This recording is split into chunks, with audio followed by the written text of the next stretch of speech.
Hello दोस्तों, जैसा कि हमारे को क्वेश्चन दे रखा है कि एक 3 सब्जेक्ट का ग्रुप है जिसमें 40 विद्यार्थी तो गणित से हैं और 50 विद्यार्थी कंप्यूटर पढ़ते हैं, 60 सांख्यिकी पढ़ते हैं।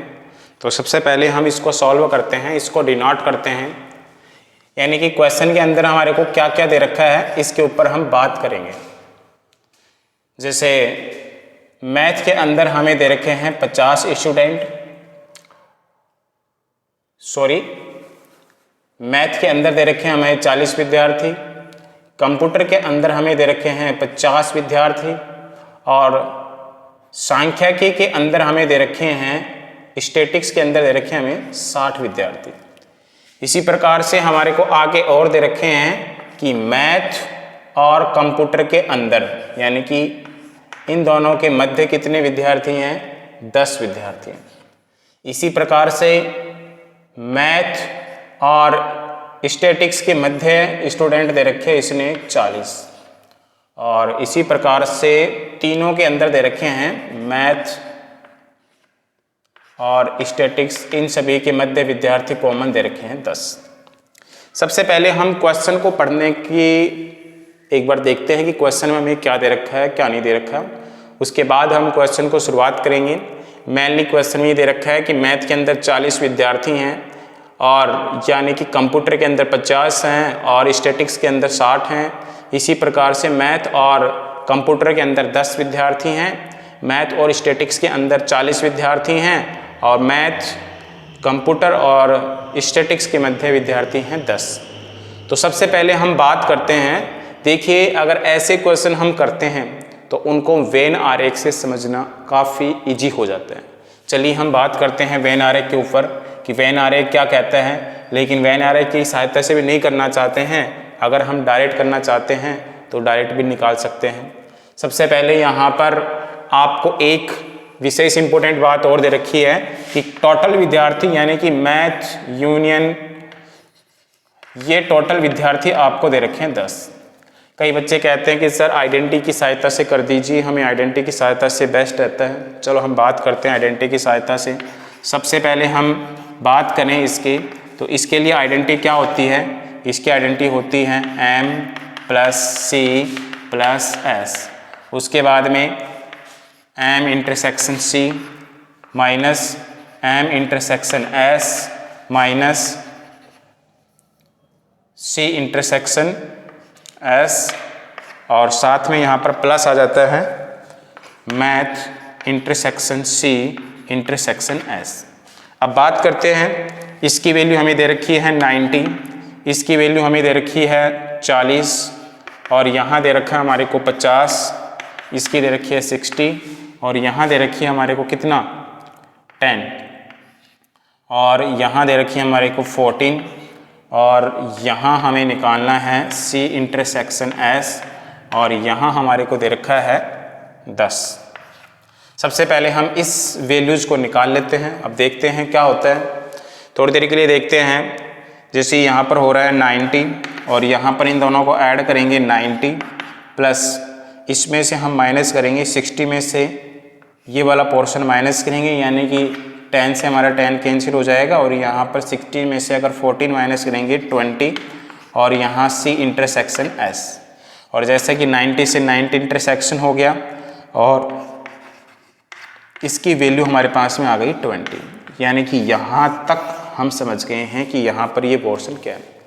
थोड़ी देर के लिए अब आपसे पूछना क्या चाह रहा है कि सर हम वेन आरेख की सहायता से बेस्ट समझ पाएंगे, तो वेन आरेख की सहायता हम लेते हैं। वेन आरेख की सहायता कैसे? थोड़ी देर के लिए हम अगर इसको बनाने की कोशिश करते हैं तो इस प्रकार से हमारा वेन आरेख बनता है। अब हमारे पास में 3 सेट्स हैं, इसको हमने इस प्रकार से इसको बना लिया। ये वाला पोर्शन हमने मान लिया मैथ है, ये कंप्यूटर है और ये हमारे पास में क्या है स्टैटिक्स। थोड़ी देर के लिए बात करते हैं, ये वाला जो पार्ट है इधर वाला, इसका मतलब ये है कि ये सभी के अंदर कॉमन आ रहा है। देखिए चाहे वो मैथ हो, चाहे वो कंप्यूटर हो, चाहे वो क्या हो स्टैटिक्स हो, इन तीनों का कॉमन पार्ट है। इसका मतलब इन तीनों का कॉमन पार्ट हमें दे रखा है और वो कितना दे रखा है हमारे को? ये दे रखा है 10। उसके बाद हम चलते हैं कि अब एक्चुअली हम क्वेश्चन के जो मेन हमारा टारगेट है उसी पे ही चलते हैं। इसने क्या रखा है कि जो कंप्यूटर और संख्या के हो लेकिन गणित नहीं हो।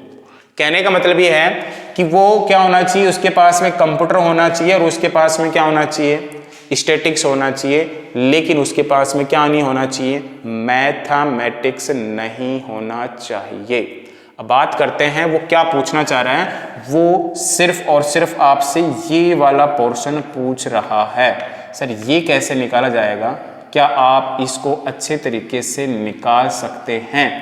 थोड़ी देर के लिए हमने कहा कि सर हम निकालना क्या चाह रहे हैं, हम निकालना ये चाह रहे हैं कि मैथ नहीं होना चाहिए, तो क्या होना चाहिए, उसके अंदर एक तो कंप्यूटर होना चाहिए और एक उसके अंदर क्या होना चाहिए, स्टैटिक्स होना चाहिए। हमें ये वाला पोर्शन निकालना है। अरे सर ये वाला पोर्शन ये तो यहाँ बैठा है, इसका मतलब ये है कि सर इस पूरे वाले में से अगर हम ये वाला पोर्शन हटा दें तो हमारा काम हो जाएगा। कहने का मतलब ये है कि सर कंप्यूटर और स्टैटिक्स वाले पोर्शन में से अगर हम तीनों पार्ट्स का कॉमन हटा देंगे तो हमारे पास में ये बचेगा। और हमसे पूछा भी यही गया है, ये कहना चाह रहा है कि आपका कंप्यूटर होना चाहिए और स्टैटिक्स होना चाहिए, आपका मैथ बिल्कुल नहीं होना चाहिए। इसका मतलब हमारे पास में ये कॉमन पार्ट बचता है और ये वाला कॉमन पार्ट हम बिल्कुल इजीली निकाल सकते हैं, क्योंकि हमने क्या निकाला है, हमने अभी तक ये पूरा वाला पोर्शन निकाला है कि कंप्यूटर और स्टैटिक्स के जो हमने वैल्यूज निकाली, इन दोनों के बीच का जो पार्ट है वो कितना है, तो हमारे को पता है वो कितना है 20। अब इसका मतलब क्या है, हम ये लिख सकते हैं कि ये हमें निकालना है। इसका मतलब क्या है कि सर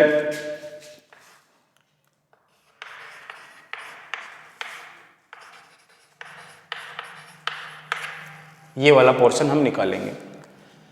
कहने का मतलब ये है कि सर कंप्यूटर और स्टैटिक्स के बीच का जो पार्ट है ये वाला, अगर इसमें से हम ये तीनों पोर्शन का जो पार्ट कॉमन आ रहा है, अगर इसको यहाँ से हटा दें हमारे पास में ये वाला पोर्शन बचेगा। इसका मतलब हम बिल्कुल सही एग्जैक्ट कंडीशन पे जा रहे हैं। यही हमसे पूछा गया है कि मैथ नहीं होना चाहिए, आपके पास में कंप्यूटर होना चाहिए और साथ में क्या होना चाहिए, स्टैटिक्स होना चाहिए। इसलिए अपन क्या करेंगे, इस वाली वैल्यूज हमें निकाली हुई है और ये वाली वैल्यू हमारे पास में कितनी है 20, और इन तीनों का जो पोर्शन कॉमन है वो कितना है 10। और जैसे ही अगर हम इसमें से माइनस करेंगे तो हमारे पास में आंसर कितना आ जाता है 10। देखिए ये जो क्वेश्चन है ये बीएससी फर्स्ट ईयर में हमारे से 1 या 2 बार पूछा गया है। इंपॉर्टेंट क्वेश्चन है, हो सकता है इस बार इसकी उम्मीद हो, इसलिए ये इसका थोड़ा सा आप अच्छे तरीके से रिवाइज करोगे, क्वेश्चन को समझोगे, क्वेश्चन में हमसे क्या पूछा गया है। क्योंकि पहले तो इसकी लैंग्वेज और उसके बाद में इसका सॉल्यूशन हमें थोड़ा सा हार्ड लगने लगता है, वो इस वजह से ताकि हम क्वेश्चन की लैंग्वेज अच्छे से नहीं पकड़